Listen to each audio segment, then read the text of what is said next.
What if I told you that the smartest woman in the room isn't the one with the highest degree, the fanciest title, or the loudest voice? She's the one who walks in, scans the room in seconds, and knows exactly who's insecure, who's lying, and who's in control. She doesn't chase power. She is the power.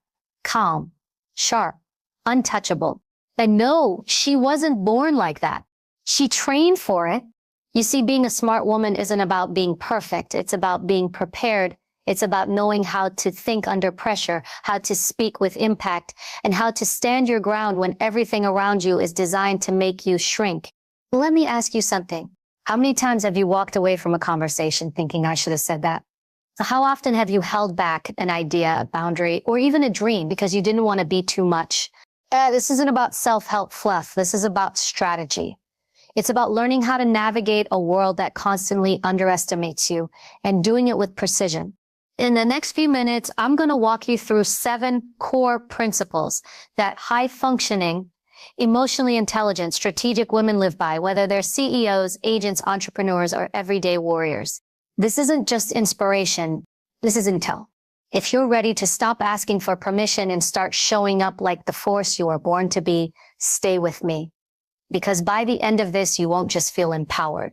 You'll be equipped. Let's begin. Imagine you're in a meeting. Tension is high. Someone challenges your idea, not gently, but aggressively. Eyes turn toward you, expecting a reaction. Your heart races, your face starts to warm, and your inner voice is screaming a dozen emotional responses at once.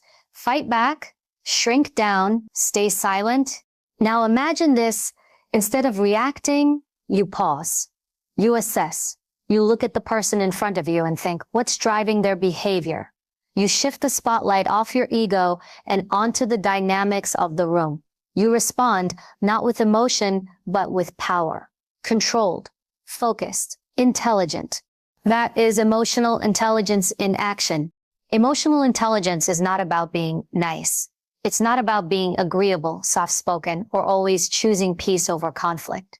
It's the exact opposite. It's the ability to stay calm while others are losing their minds. It's the ability to read the room like a map, identify what's not being said, and use that information to make smart decisions.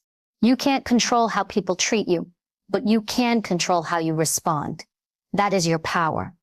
Smart women know how to hold their center, no matter what chaos surrounds them. They don't give their emotional triggers away for free.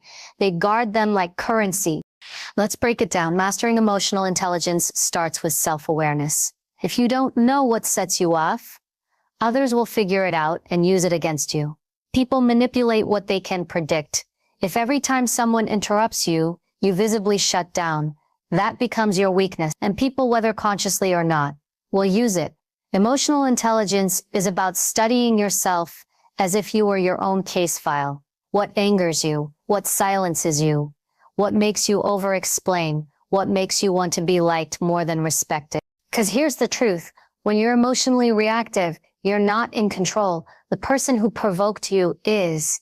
But a smart woman, she plays chess, not checkers.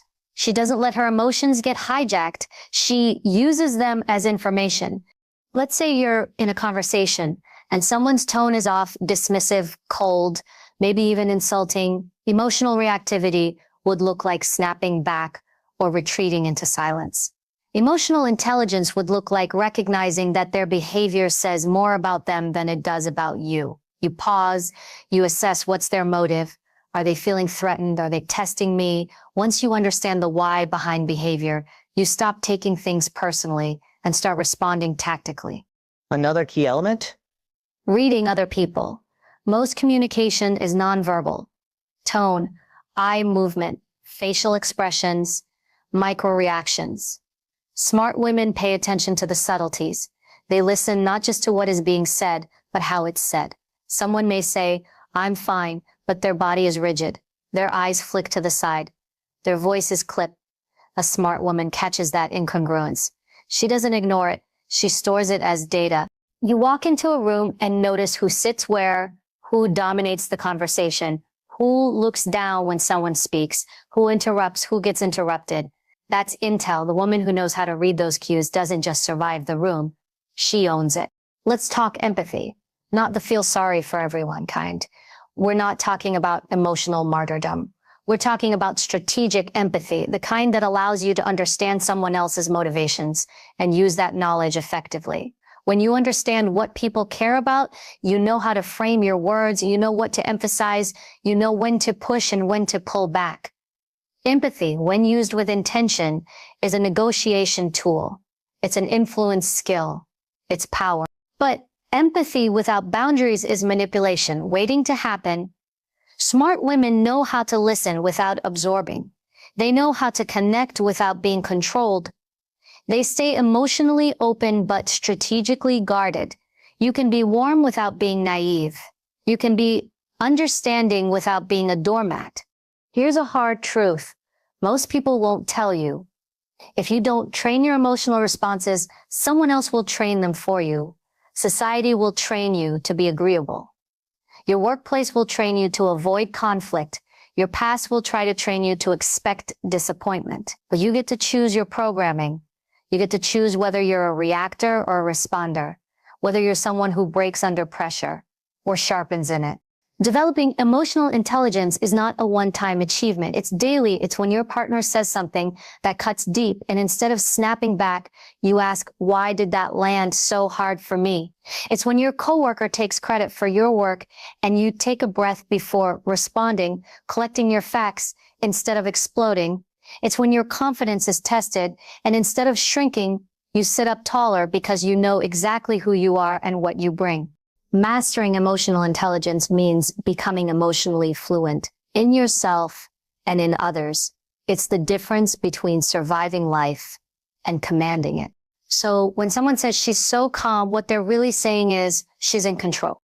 And when they say she's intimidating, what they're really saying is she doesn't hand over her emotions for free.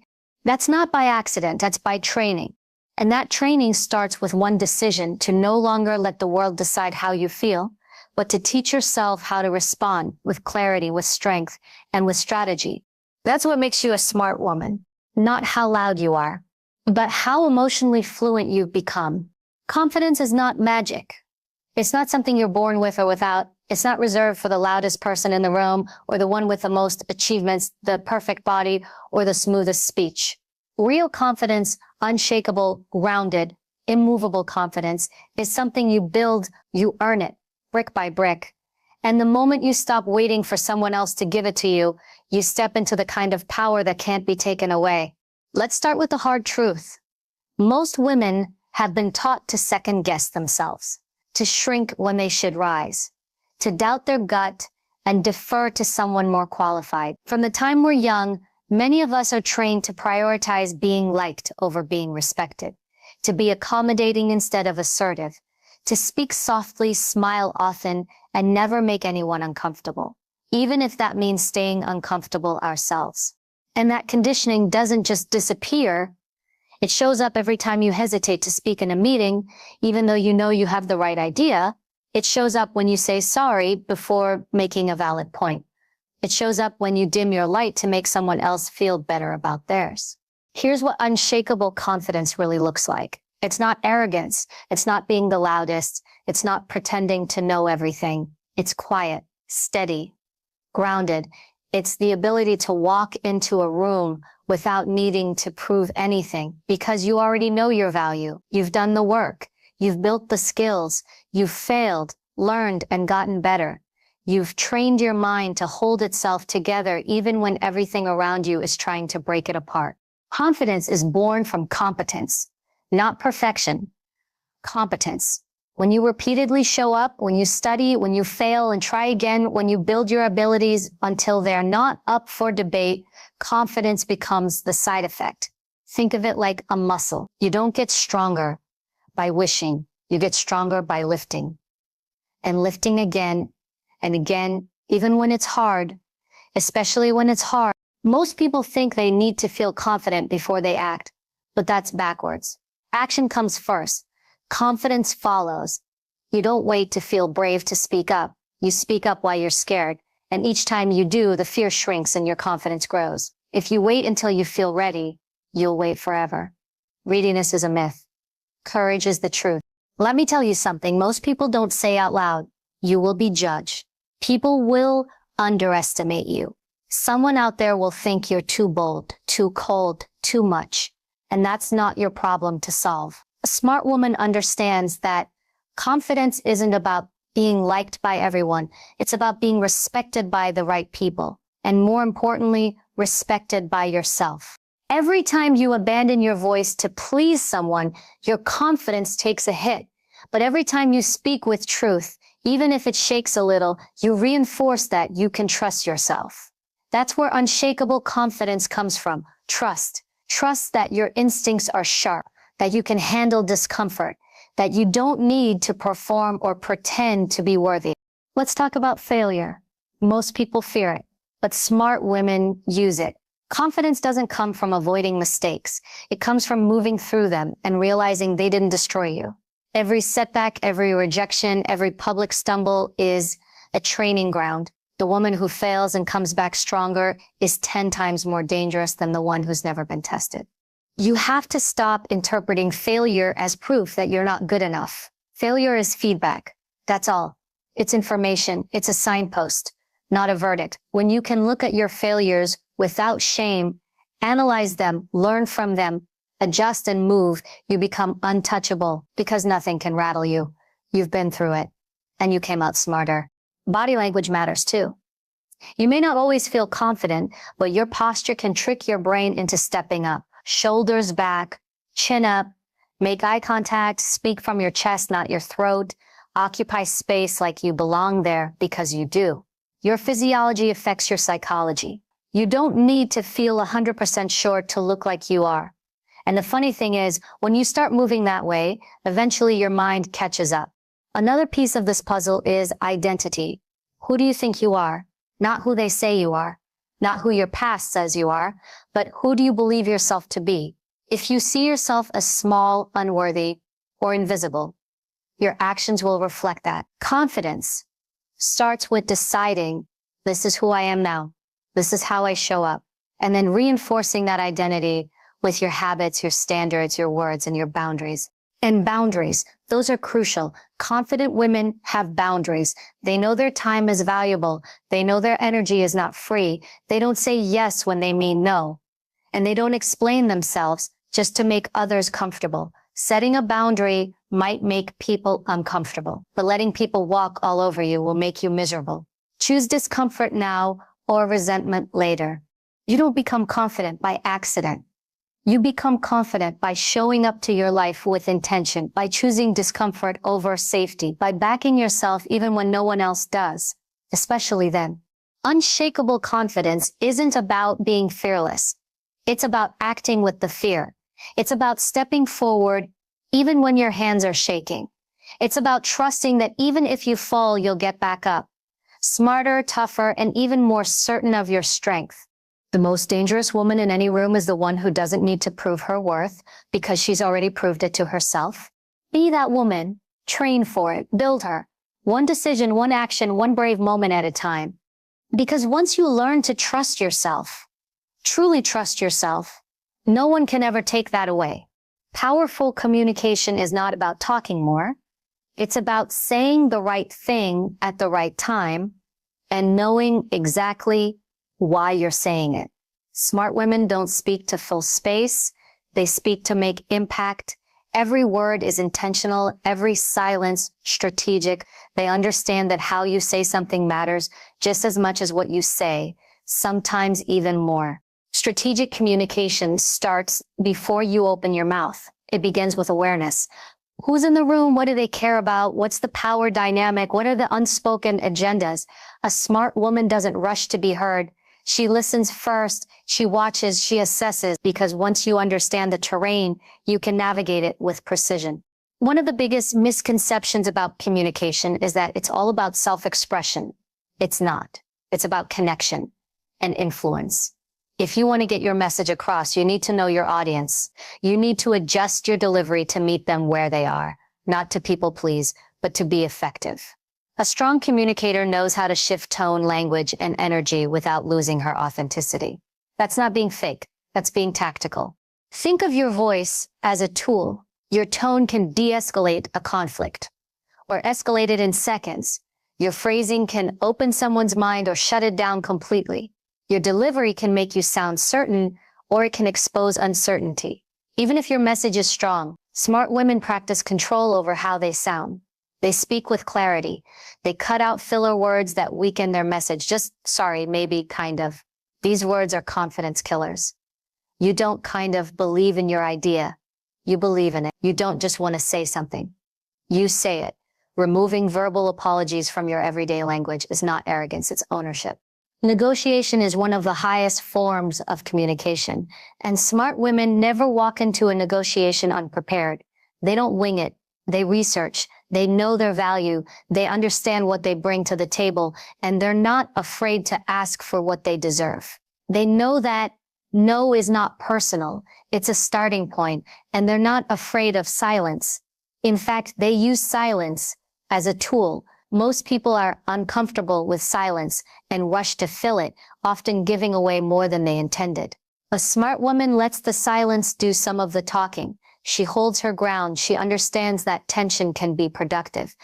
Being strategic means knowing that communication is not always verbal. It's your body language, your facial expressions, your eye contact. When you walk into a room, your posture speaks before you do. Are you standing tall or are you shrinking? Are you claiming space or are you apologizing for taking up any at all? Your presence communicates volumes. People decide whether to take you seriously within seconds, not based on your resume, but on your energy. Strategic women know how to carry themselves like they belong, because they do. Another element of strong communication is boundary setting. Most women are taught to be agreeable, to say yes when they want to say no, to avoid conflict, smooth things over, keep the peace. But peace without honesty is not peace, it's quiet resentment. Smart women understand that no is a complete sentence. You don't owe long explanations for your decisions. You don't need to soften every boundary with a smile. You can be firm and kind at the same time. Strategic communication also means knowing when to speak and when to stay silent. There is strength in restraint. Not every comment deserves your energy. Not every insult needs a response. Sometimes the most powerful move you can make is to say nothing and let someone else's words reveal more about them than you ever could. Smart women don't engage in every battle. They conserve their energy for the ones that matter. Let's talk about confrontation. It scares a lot of people, especially women who've been conditioned to avoid it. But confrontation doesn't have to be hostile. It can be respectful, direct, and effective. A woman who communicates strategically doesn't shy away from difficult conversations. She prepares, she stays calm, she separates fact from emotion, and leads with clarity. She doesn't make it personal, she makes it purposeful. Emotion, when used skillfully, can be a strength in communication, but when emotions control you, they weaken your impact. Strategic communicators know how to regulate their emotional expression. That doesn't mean suppressing how you feel. It means choosing when and how to show it. Emotional control builds credibility. It shows others that you're grounded, not reactive. It earns respect. Influence is the end goal of all strategic communication. You don't communicate just to be understood. You communicate to shape thought, drive action, and change outcomes. That requires planning. You don't walk into important conversations blind.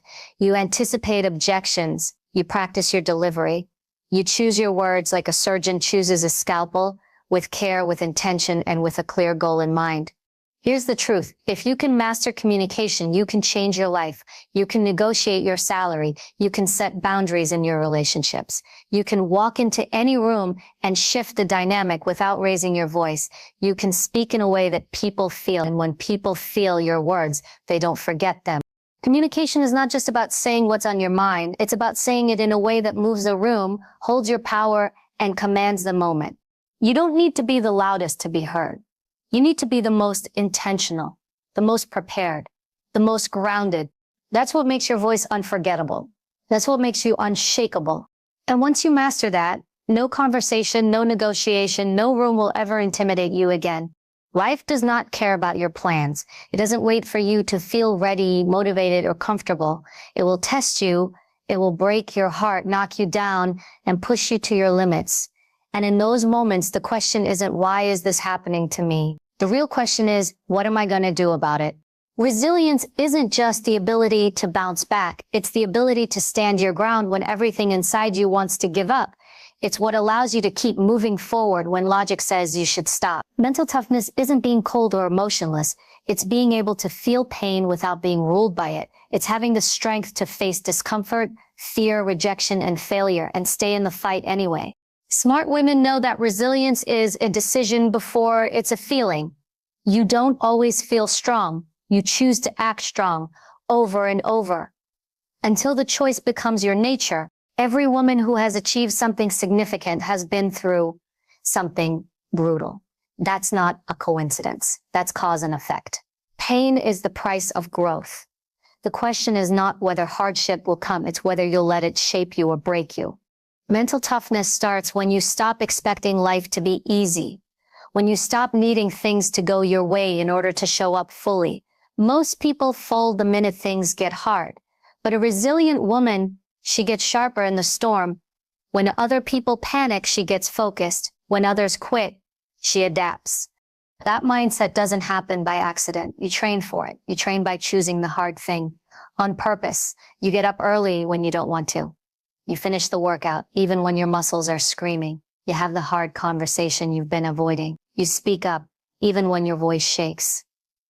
Every time you do something uncomfortable, you're training your mind to tolerate pressure, to operate under stress, to be unmoved by discomfort. That's what toughness is. Stress tolerance. It's the ability to perform when your body is tired, your emotions are high, and nothing is going according to plan. And the only way to build that is by putting yourself through it, one rep at a time. The world will not hand you strength. You have to earn it. A big part of resilience is emotional regulation. When things go wrong, and they will, you can't fall apart every time. You can feel deeply and still act wisely. That's the difference. Resilient women learn to pause, to breathe, to detach for a moment, and analyze the situation instead of reacting emotionally. That pause, that's your power. That's where clarity lives. And then comes the hard part, taking action, even when it's inconvenient, even when you're tired, hurt, or scared. Mental toughness is showing up when you don't feel like it. It's the discipline to honor your commitments. Even when motivation disappears, motivation is fleeting. Discipline is sustainable. Resilient women don't wait for perfect conditions. They start where they are with what they have, and they figure it out. They don't make excuses. They make adjustments. They ask better questions. What's the next right step? What can I control right now? What does pushing forward look like today? These are the questions that pull you out of paralysis and into movement. And let's be clear, toughness doesn't mean pretending everything's fine. It means being brutally honest with yourself and still choosing to rise. It means saying, this is hard, this hurts, but I'm not done. There's no courage in denial. There's courage in continuing, even with tears in your eyes and a storm in your chest. So one thing resilient women master is reframing. They don't see failure as a wall. They see it as a mirror, showing them what needs work. They don't see rejection as a personal attack. They see it as redirection. They use every setback as a data point. And because of that, they grow fast. They recover quicker. They take the hit and they come back stronger. Not because they're superhuman, but because they've decided that no hit will be the one that ends them. Resilience is also about protecting your energy.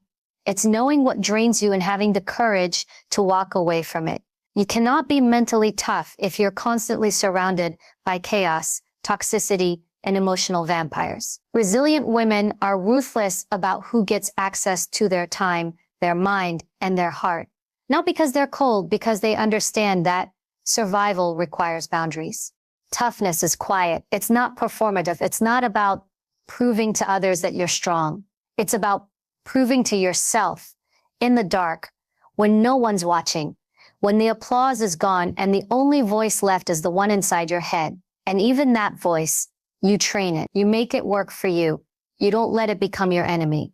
You make it your ally. Because here's the truth. The most dangerous woman isn't the one who's never been hurt. It's the one who has and came back anyway. The one who's been through hell and instead of staying bitter, got sharper, smarter, and more focused. That woman knows her strength. She doesn't collapse under pressure. She uses it. So if you want to become her, start by getting uncomfortable on purpose. Train your mind like you train your body with intensity, consistency, and respect. Put yourself in situations that require grit. Hold your own when things don't go as planned. Stay grounded in chaos. Stay calm in confrontation. Stay clear in uncertainty. Resilience is not something you're born with. It's something you choose. And you choose it every day when things are easy and especially when they're not. Because in the end, toughness isn't about how hard you can hit. It's about how many times you can get hit and still move forward. That's real strength. That's resilience. And that's what makes you unstoppable. A smart woman doesn't live her life on autopilot. She doesn't wait to see how things go. She doesn't drift. She decides. She moves with purpose.